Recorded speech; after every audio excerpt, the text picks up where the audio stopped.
Hello guys, কি অবস্থা সবার? কেমন আছেন? আশা করি অনেক অনেক ভালো আছেন। আলহামদুলিল্লাহ, আমি অনেক অনেক ভালো আছি। তো আমার ছোট্ট ফার্মে আপনাদের সবাইকে স্বাগতম। আসলে আমরা শখের বয়সে একটা ফার্ম করেছিলাম আর কি। এই যে যেগুলো দেখতেছেন, এগুলো হচ্ছে ব্রয়লার মুরগি। অনেক ছোট, যেগুলো 8-10 দিন হবে।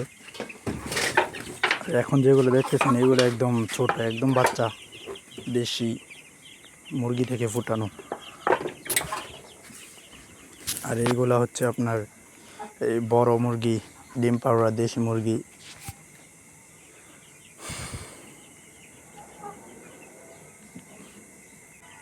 যেহেতু আমার ছোট ফার্ম, আশা করি আপনারা অনেক অনেক সাপোর্ট করবেন, ভালোবাসা দিবেন, ছোট ছোট ফার্মটাকে বড় করতে সাহায্য করবেন। তো লাইক সাবস্ক্রাইব করবেন। আল্লাহ হাফেজ।